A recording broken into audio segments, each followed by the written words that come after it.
The original Legend of Zelda introduced many iconic characters to the series lore. You've of course got the main Triforce trio of Link, Zelda and Ganon. Impa made her first appearance here, and then you've got this merchant guy, you know, a true series icon. Finally, you have the Old Man. For any players who skipped the game's intro and didn't read the manual, the Old Man would be the first NPC that a new player to the series would ever encounter, and in a way that has made him rather iconic to the franchise. But who exactly is he? What do we know about this old man, and did he continue on into the franchise, or did he fade into the background and become an obscure, one-off character, only really remembered by classic Zelda fans who grew up with the first game, rather than any of its eventual and better sequels? Well, while researching a completely different Zelda topic, I think I stumbled across the answer, and I promise you, it is rather interesting. This old man is more of a series staple than players may have originally thought, and the way his character has evolved over the years may actually make him one of the most recurring and iconic Zelda characters of all time. Maybe even enough to get him into a future Super Smash Bros. Now wouldn't that be epic and cool?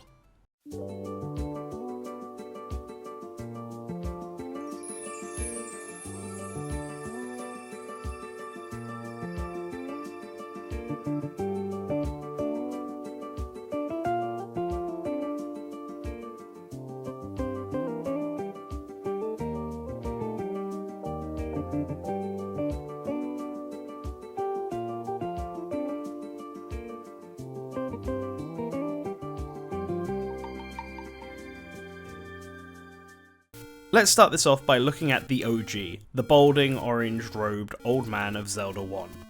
There's not a lot of lore behind the character. He shows up in several caves throughout Hyrule and one dungeon, and offers the players side quests, advice, and most famously, a sword. In fact, he offers 3 swords throughout the game, which kind of cements that as his primary role. He's the keeper of the sword, and also provides other benefits to Link on his journey, like heart containers. The old man can also use magic. If the player wanted to return his kindness with cruelty, the old man can be attacked, but if you do, he'll retaliate with balls of fire. Lastly, we know the old man is friends with the old woman, as based on one of the side quests, and this old woman may very well be Impa. It's never stated in-game, but the original art for Impa looks a lot like the old woman, so that might be intentional. The real question this raises, however, and one that does need answering, is whether we are dealing with several old men and old women, or just a singular old man who's using magic to warp around the map and be available to Link during his journey. Well, looking at the Hyrule Historia doesn't give us any clues, but the Hyrule Encyclopedia does tell us that all of these old men are actually separate characters, and Impa and the old woman are also different. But, unlike the Hyrule Historia, I know the canonicity of the encyclopedia is heavily contested. It even says so at the start of the book. So I guess we will just say it is inconclusive. This means the only facts we can say for sure are the old man is old, the old man knows magic, and the old man offers powers and items to Link that help him on his journey to defeat Ganon. Well, okay then, video over. Thanks for watching!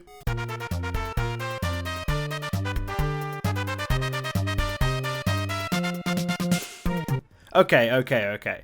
If that was really all there was to this, then I wouldn't bother making this video, and the title of the video would be lying to you. This? Interesting? Pah! This is boring. You're boring, Josh. I'm sorry. No, we have other methods at play here, because this is the Legend of Zelda series. While it might seem like each game is a standalone title, Nintendo loves to reuse characters and concepts from game to game. In some cases, like with Beetle or Malon, they retain the same role and general appearance from title to title, and in other cases, like Tingle, their appearance, vibes, and even name gets tweaked depending on the tone and graphics of the game, but it's still intended to be the same character, just a different iteration of them. The Old Man is no different, and so now I want to present to you the Old Man evolution chart. Woo! Now then, old men. The concept of an old man, a man who is also old, is a very common thing in the Legend of Zelda series, but these old men are not the old man. Some of them might play a kind of similar function in their games, but it doesn't tick enough boxes functionally or thematically for me to say this is a deliberate evolution. Instead, the two most obvious examples of Nintendo reusing the Old Man idea can be found in the Oracle duology and Zelda 2: The Adventure of Link. In the Oracle games, the Old Man not only fulfills the same role as he did in the first Zelda game, hanging out in caves and giving Link advice, side quests and useful items, including upgrading his sword, but they also serve the role of the secret moblins from Zelda 1 as well, either taking money from or giving money to Link when he breaks into their homes. While they may have swapped their orange robes out for green ones, these old men haven't changed one bit. As for the Adventure of Link, the Old Man has changed slightly to become more specific in his role. Every town in the Adventure of Link now contains an Old Man, and they are entrusted with teaching Link magic. This reinforces the magical element of these geezers, while keeping their thematic and functional role the same as their first appearance. But there is another Old Man in the Adventure of Link that also fulfills the same thematic role as the original, but with slightly more story importance. This is the Triforce Keeper, an old man who appears at the very end of the game and forces Link to prove his courage by fighting his own shadow. After courageously sitting in a corner and low-blowing the doppelganger, this ancient sage proclaims Link as Hyrule's hero, and provides him the legendary Triforce of Courage. This old man here is our first explicit look at the second evolutionary line of the original Legend of Zelda's Old Man, the Sage. The Hyrule Encyclopedia refers to specifically 3 of the old men from the first game as sages, and while this can be debated, the role of the Triforce Keeper and his importance to the lore shows us that he is for sure one of the sages from this era of Hyrule. And this now takes us further down the sage evolutionary line to A Link to the Past, which introduced to us the idea of the 7 sages, originally called the 7 Wise Men. To me, this concretely tells us that, to Nintendo, the idea of Old Man evolved into becoming the concept of Sage, an idea that has remained important even up to the most recent games at the time of recording, Tears of the Kingdom. In A Link to the Past, we meet several of this era's wise men, with the main one being Sahara Sahasrara.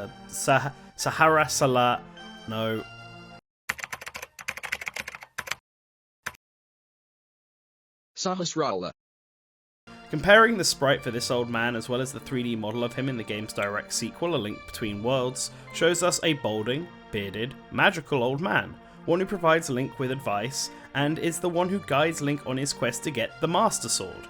He's ticking every box that the OG old man did. But Nintendo chose to evolve this concept even further in its next home console game, Ocarina of Time.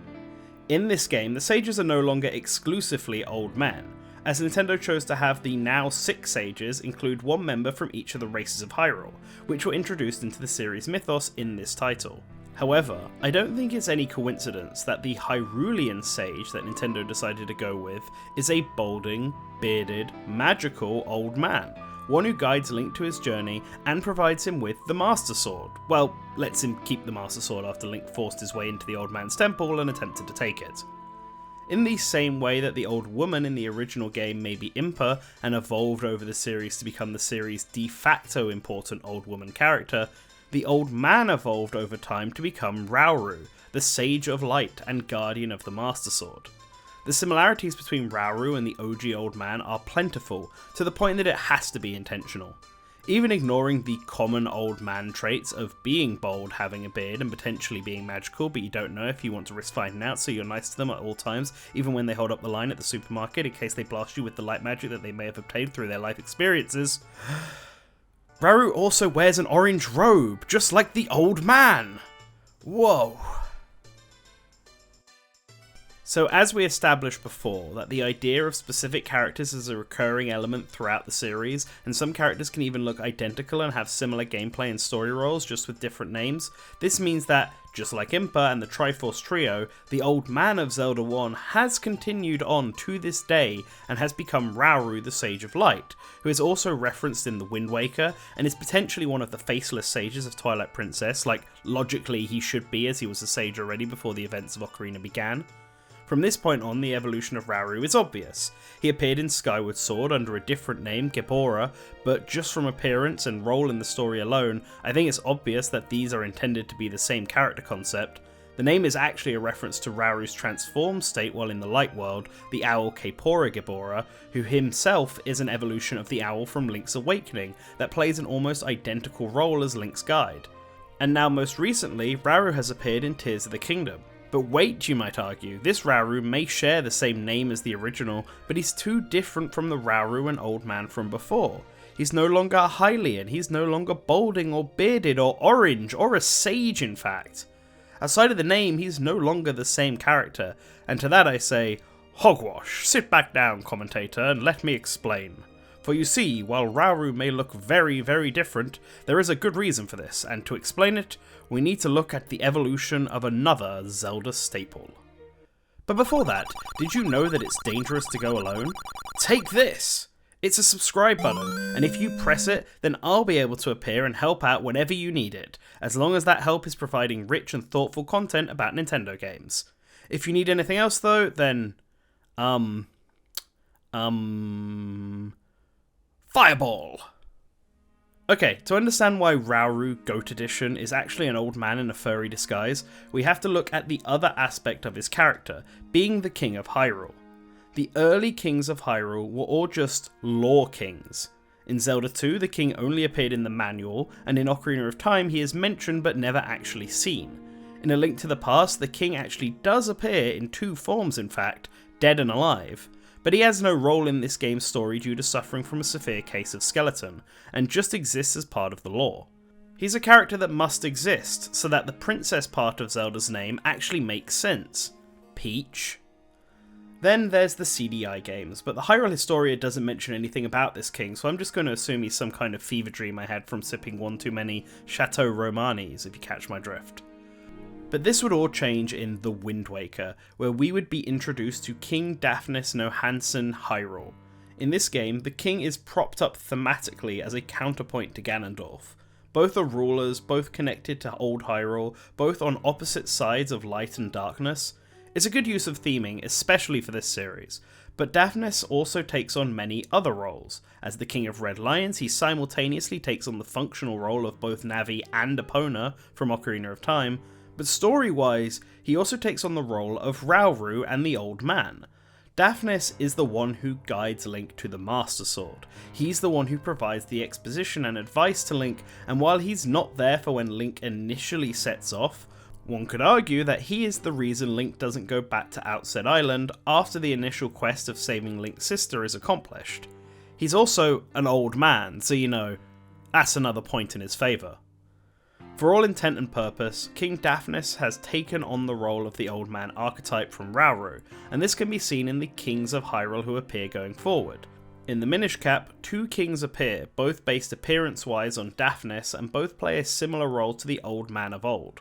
Daltus, the Alive One, is the character who sends Link on his quest to reforge the Picori Blade, and Gustaf, the Royal Spirit, offers advice to Link on how to progress beyond the Veil Falls. These are both less important roles than Daphnis, but ones that historically have been given to the old man character. Then we have Kaepora in Skyward Sword, as mentioned previously. While he is a direct successor of Rauru, he also plays the role of King in A Time Before Hyrule. So I guess Mayor, Headmaster? He's the leader of Skyloft, and he is Zelda's father. While technically not a king, here we have an old man who fulfills the same role as both the King of Hyrule and the Old Man. The same thing that Rauru from Tears of the Kingdom does. So from this, we can see that as the series went on and the Old Man evolved as a concept, it was eventually wrapped up into the King of Hyrule's role, to give what should be an important character to the series a much larger role in the game's narrative and gameplay than he previously had. Zonai Rauru and Kaepora even share a similarity that both are leaders that come from the sky and are ancestors of Zelda. In-game, Rauru also plays a similar role to the Old Man archetype, being the one to guide Link on his quest and give him access to magic and abilities that he didn't have before. He's also there right at the start of the game, just like the OG Old Man. But he's still not a Hylian, and he's still not old? Or is he? We don't really know enough about the Zonai to really be able to tell his age. Pre-seal, of course. He does have white hair, so maybe he is actually older than we might think. But okay, this still doesn't explain why he looks so different from all of his previous incarnations in this evolution chain. And well, that's because Nintendo already introduced a more typical King of Hyrule to this universe of Zelda, King Rome Bosphoramus Hyrule, Zelda's father. Rome appeared in Breath of the Wild and Age of Calamity, and is a more typical depiction of the King of Hyrule as seen before. Because of this, because Nintendo already went with the expected design for this type of character in Breath of the Wild, the Tears of the Kingdom equivalent ended up looking fairly different. Colour-wise, Rome already discarded the orange and reds of prior incarnations for a blue, but that was because of how Nintendo decided to do colour theming in this game, with blue being associated with the heroes and red with the villains. Tears just follows this with a greeny bronze tint, the colour of the Zonai. And to drive this point even further into fact, King Rome first appeared to players in Breath of the Wild not as the King, but the Old Man. Checkmate, non-believers. The evolutionary chart has come full circle. Who is the Old Man from The Legend of Zelda? Sometimes he's a sage, sometimes he's a king, sometimes he's a goat, and all the time, he is the one who guides Link on his journey, providing items, magic, and especially swords, and has been doing so for over 30 years. So, the next time someone tells you that Raru can't be in the next Super Smash Bros. Because he's just a one-off character in this series, throw this video at them and show them that he's one of the few characters conceptually who has been around since the series first began in 1986. Did I make this video just to push the Raru for Super Smash Bros. Agenda? Yes.